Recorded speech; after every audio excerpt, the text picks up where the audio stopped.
श्रद्धा ज्ञान देती है, नम्रता मान देती है, योग्यता सम्मान देती है, योग्यता स्थान देती है। और अगर ये सभी मिल जाएं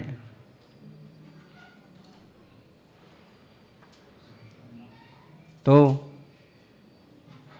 आत्मा भगवान होती है। श्रद्धा, ज्ञान और चारित्र, सम्यक दर्शन, सम्यक ज्ञान और सम्यक चारित्र मोक्ष का मार्ग है। और रत्नत्रय ही सच्चा धर्म है।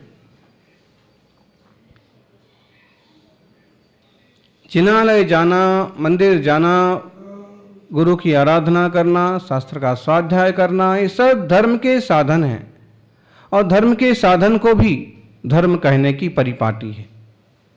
कारण के कारण को भी कारण कह दिया जाता है। हेतु हेतु मद्भाव। और न्याय भी इस बात को स्वीकार करता है। इसलिए व्यवहार में दया, अहिंसा, करुणा आदि के जो गुण हैं, इन्हें भी धर्म कहा जाता है। वास्तव में तो अंतरंग आत्म रुचि और अंतरंग आत्मा की रत्नत्रय की निश्चय परिणति धर्म का मूल है। लेकिन उस तक पहुंचने के लिए जो उसके बहिरंग रूप हैं वो भी बहुत उपयोगी हैं। आत्मार्थी सज्जनों, हर हाल में धर्म करना चाहिए। लोगों की एक सोच है, आर्तः नरा धर्म परा भवन्ति, एक नीति भी है। दुखी कहां नहीं है। कोई तन दुखी, कोई मन दुखी, कोई धन दुखी दिखे। और जिसमें कोई सरल स्वभावी और क्षमतावान साधु हुए तो वहां तो लाइन ही लग जाती है। विमल सागर जी, आचार्य श्री के वहां लाइन लग जाया करती थी। बाद में लोग उनको नाम भी रखा करते थे, काम भी बनवा लिया करते थे। और फिर महाराज ऐसा करते हैं, पता नहीं सामायिक कब करते हैं।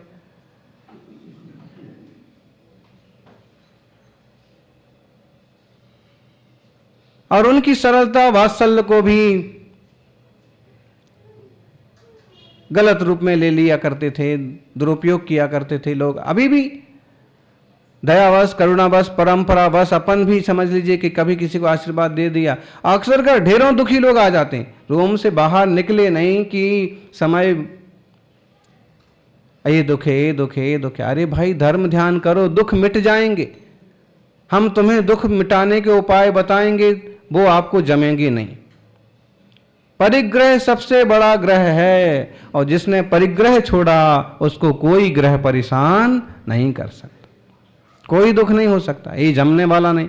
और फिर तुम्हारी छोटी छोटी बीमारियों का अगर ये सांसारिक इजाज बताएंगे भी तो बाद में परिजीति का कारण बनेगा।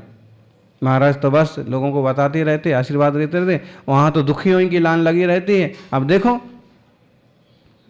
भक्त कम है और दुखी परेशान ज्यादा है।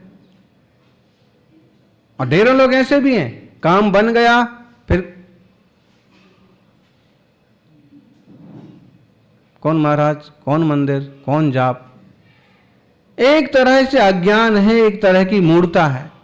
जब तक स्वरूप का बोध ना हो, जब तक तत्व का बोध ना हो, तब तक धर्म की सच्चे अर्थों में शुरुआत नहीं होती है।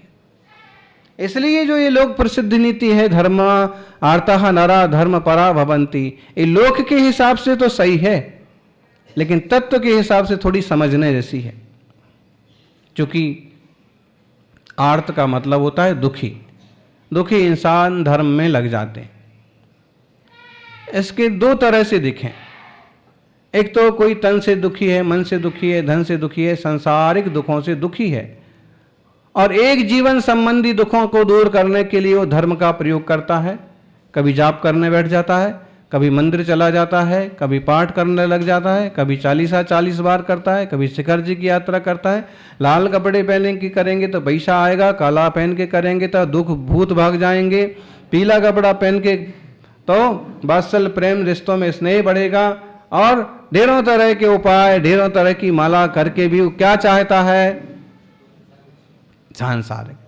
एक तरफ तो ये हो गई कि संसार संबंधी चीजों को ठीक ठाक करने के लिए लगा रहता है, और अगर उसकी धर्म पर रुचि है तो धर्म में उसके उपाय ढूंढता है। बाकी ये है कि हर चीज के अलग अलग उपाय अलग अलग लोग बताते हैं। जैसे आपको कोई तकलीफ है, कोई मानसिक है, कोई दिक्कत महसूस हो रही है, कोई पेट दुख रहा है, और आप डॉक्टर के पास जाएंगे, डॉक्टर के पास जाएंगे तो एलोपैथी, होम्योपैथी ऐसे कोई दवाइयाँ लिख देगा। आयुर्वेद वाला होगा तो आयुर्वेद की दवा लिख देगा और लिखेगा कि भाई शायद नया पानी आया है, शायद पानी बदल गया है, इसलिए आपको इस टाइप की प्रॉब्लम हो रही।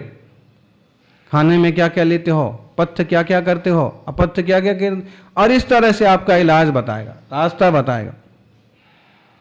उससे भी आराम ना लगा और किसी ने सुझाया, यार कहाँ पड़े हो हैं, कोई मंत्र तंत्र वाले से बात करो। और मंत्र वाले के बाद जाते हैं तो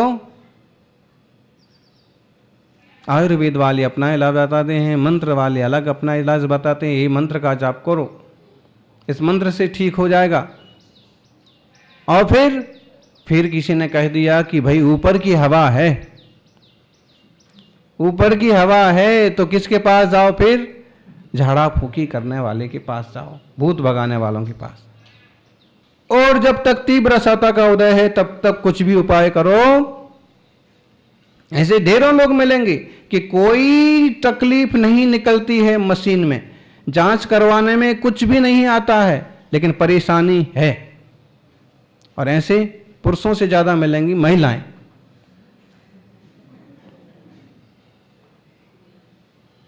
कोई कारण नहीं है फिर भी कारण है, कोई दुख नहीं है फिर भी दुख है, कोई बीमारी नहीं है फिर भी कुछ ना कुछ दुखना, कुछ ना कुछ होना। ये अपनी मानसिकता है। फिर वहां पर मनोविशेषज्ञ के पास जाओगे, वो अपने उपाय बताएगा। बहुत टेंशन ले लिया है इन्होंने, अवसाद में चले गए हैं, इसकी ये दवा है। संसार में जिसके पास जाओगे वो अपने ढंग से आपका मार्गदर्शन करेगा, लेकिन उससे क्या लाभ होगा ये तो नहीं कहा जा सकता। लेकिन दिगंबर जिन शासन में गुरु के पास जाएंगे तो वो जो इलाज बताएंगे, असाता का उदय है, प्रभु का ध्यान करो, स्वाध्याय करो, आत्मरुचि करो, एक कर्म का उदय भी निकल जाएगा। रोते रहने से तो और आश्रय बंद होगा। इसलिए कह रहे हैं कि चाहे दुख की अवस्था हो चाहे सुख की अवस्था, धर्म करना चाहिए। केवल दुखी लोग धर्म न करें, दुखी लोग, शरीर आदि से दुखी लोग तो धर्म ध्यान करें, लेकिन वास्तव में जो जन्म जरा मृत्यु के दुख से दुखी हुए हैं वो ज्ञानी महापुरुष धर्म ध्यान करते हैं, जिनने कर्म के दुख को दुख समझा कि जब तक कर्म है, कर्म की जड़ नहीं मिटेगी तब तक कोई ना कोई दुख, कोई ना कोई असाधा, कोई ना कोई अपमान, कोई ना कोई अयस लगे रहने वाले हैं। इसलिए सबसे बड़ा दुख का कारण क्या है? कर्म। इसलिए कर्म को मिटाने के लिए जो खोटे कर्मों को छोड़ते हैं, धर्म ध्यान में लगते हैं, वो संत पुरुष भी। अब यूं वो राजा रहे, यूं वो सेठ रहे हैं और बहुत संपन्न हैं, उन्हें यूं बाह्य कोई दुख नहीं है, लेकिन उन्होंने इस दुख को समझा कि जन्म जरा मृत्यु का दुख ही सबसे बड़ा दुख है। संसार का माया जाल, विकल्प जाल ही सबसे बड़ा दुख है। और वो धर्म ध्यान में लगे, मुनि बने। आर्ता नरा धर्म परा भवन्ति। लेकिन अगर कोई ये कहे कि वो आर्त कहाँ है, वो दुखी कहाँ है, वो तो सुखी है, गाड़ी है उनके पास, बंगला है उनके पास। संसार की एक बड़ी विचित्रता ये है कि उनको अमीरों का दुख नहीं दिखता। गरीब लोगों को, सामान्य लोगों को, अमीर लोगों का दुख नहीं दिखता। उन्हें बस वो अमीर लोग सुखी सुखी, आनंदमय और शक्तिशाली और बहुत महान मालूम पड़ते हैं। लेकिन जब उनके पास में जाकर के देखो, दूर के ढोल सुहावने। जितनी बड़ी कंपनी का मालिक है वो उतना ज्यादा क्लेशित और दुखी है। कितना बड़ा मैनेजर है, इस कंपनी पर काम करते हैं, इस पोस्ट पर काम करते हैं। पूना में एक बैंक मैनेजर आए और कहने लगे मन तो बहुत होता है कि मंदिर जाएं और मन बहुत होता है कि स्वाध्याय भी करें, लेकिन ऊपर से बहुत गजब का लोड होता है। इतना लोन तुमको लोगों को देना ही है बैंक की तरफ से, इतने लोगों को बैंक से जोड़ना ही है, इतने खाते खुलना ही चाहिए। और बोले कहने को तो बड़े बैंक मैनेजर हैं, लेकिन आफत कितनी रहती है। सबों की यही हालत है। कितनी बड़ी कंपनी का सीईओ है और उसके जो अपने टर्नओवर होते हैं, उसके जो अपने लक्ष्य होते हैं,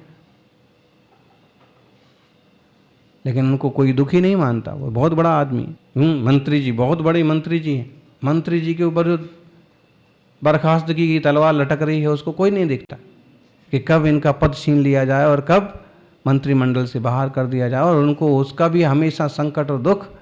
दुनिया है ही दुखमय। कितने बड़ी बड़े सपने वाले लोग हैं, धन वाले लोग हैं, एक ना एक विकल्प रहता है। तो आचार्य देव सलाह देते हैं कि वो सुख भी सुख नहीं है। इसलिए सुखितस्य दुखितस्य च संसारे धर्म एव तौ कार्यः सुखितस्य तदभिवृद्ध्यै दुख भुजस्तदुपघाताय। हे भाई, चाहे सुखी हो चाहे दुखी हो, धर्म ध्यान हमेशा करना चाहिए। संसार में धर्म भावना, धर्माराधना हमेशा करना चाहिए। कोई कहे क्यों करना चाहिए? दुख हो तो सुखी होने के लिए धर्म आराधना करें। पहले से सुखी हैं तो क्यों करना? तो आचार्य देव गुणभद्र कहते हैं सुखितस्य तदभिवृद्ध्यै। अगर सुखी हो तो सुख की वृद्धि के लिए, और अगर दुखी हो तो दुख मिटाने के लिए धर्म ध्यान जरूर करना चाहिए। आप देखिए दुनिया में जितने सारे लोग हैं, एक व्यक्ति सोच रहा था कि मैं एक छोटी सी दुकान करूंगा और दुकान करके घर की आजीविका चलने लग जाएगी, बढ़िया सुखी हो जाऊंगा। और उसने एक किराने की दुकान खोली, मान लीजिए जनरल स्टोर खोला, धंधा किया उसने गेहूं चने दाल वगैरह का, और उसका चल पड़ा। अब उसका थोड़ा चल पड़ा, घर की आजीविका चलने लगी, बच्चों की पढ़ाई होने लगी, सबके लिए कपड़े आ गए, सब बड़ी खुशी से रहने लगे। फिर अब क्या करता है? वो इसी दुकान में संतुष्ट हो जाता है क्या? बोलो, कि एक और दुकान खोलने की सोचता है कि इसको बड़ा करने की सोचता है? क्या करता है? सीधी सी बात है, कोई भी व्यक्ति है जिस लाइन में जाता है उसको बढ़ाने की कोशिश करता है, बल्कि कई बार तो लाइन चेंज करके भी बहुत बड़ा काम करने की कोशिश करता है।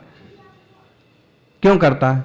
जब उसकी आजीविका चलने लगी, जब उसका पेट भरने लगा, सब आराम से खा रहे पी रहे, इसी में संतुष्ट हो जाना चाहिए। 1000 में एक आध मिलेगा जो इतने में संतुष्ट हो जाए कि भाई ठीक है, अपने दाल रोटी चल रही है, इसी में खुश है। बाकी क्योंकि वह समझता है कि और धन आना चाहिए।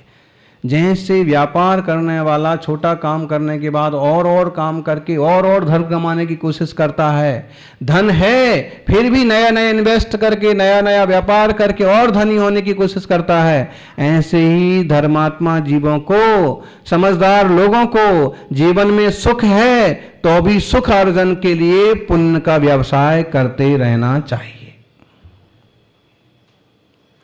और अगर दुख है तो दुख की नाश के लिए धर्म ध्यान करना चाहिए। गरीबी है, दरिद्रता है, तो दरिद्रता मिटाने के लिए धन कमाना चाहिए। और अगर दरिद्रता मिट गई, धन आ गया, तो अमीर बनने के लिए धन कमाते हैं लोग। ऐसे ही दुख है तो दुख दूर करने के लिए वीतराग प्रभु का कहा हुआ धर्म करना चाहिए। और सुखी हैं तो सुख की वृद्धि के लिए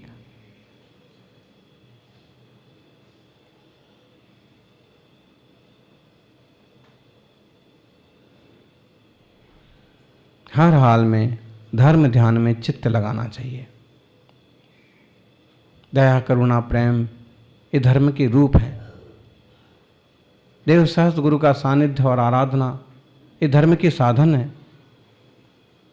चतुर्मास का योग बना है और इस काल में तो खूब अच्छी तरह से धर्म ध्यान में मन को मोड़ा जा सकता है। परिणामों की विशुद्धि पर ध्यान दिया जा सकता है, क्योंकि विशुद्धि के बल पर ही पुण्य का अर्जन होता है और उस पुण्य के बल पर ही सुख का सर्जन होता है। पुण्य का अर्जन ना होगा तो सुख का सर्जन भी ना होगा। इसलिए ज्ञानी ऐसी अंतरंग दृष्टि बनाएं, आत्मकल्याण के पथ पर लगें।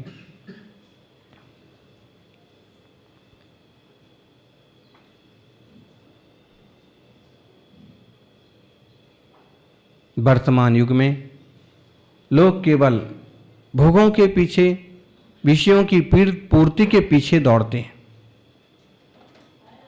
उन्हें लगता है कि हम बहुत कमाई करेंगे, बहुत अमीर हो जाएंगे, बहुत सुखी हो जाएंगे। और देखा भी ऐसे ही जाता है कि पढ़ाई लिखाई करके वो बड़ा जॉब पाता है, बड़ा जॉब या नौकरी पा करके फिर बड़ा आदमी बन जाता है और गाड़ी आ जाती है, लाड़ी आ जाती है, बंगला मिल जाता है, चौकीदार मिल जाता है और उसमें वो खुश हो जाता है।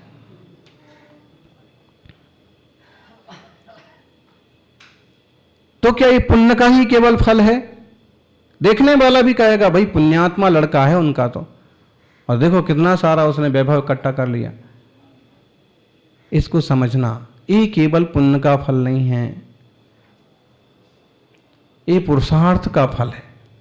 उसने जो उठापटक की है इस टाइप से, एक चोर और डाकू भी ना उठापटक करके और एक दिन के लिए, 2 दिन के लिए, साल भर के लिए करोड़पति अरबपति बन सकता है।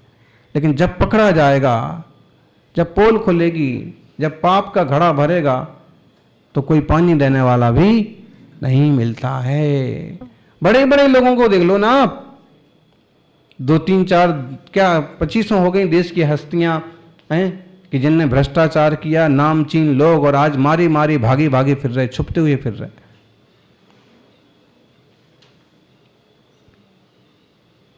आतंकवाद के क्षेत्र में राज करने वाले लोगों का हाल देख दो, नक्सलियों में देख लो। तो उस टाइप का प्रपंच थोड़े दिन चलता है, थोड़े दिन सुख देता है, थोड़े दिन अच्छा लगता है, लेकिन वो अच्छा लगना भी अच्छा नहीं होता है। और एक तरह का खौफ होता है लोगों पर, और एक तरह का अपने की एक संतुष्टि महसूस होती है कि मेरा कुछ तो प्रभाव है और मैं इतना जबरदस्त आदमी हूं, इतना खतरनाक आदमी हूं।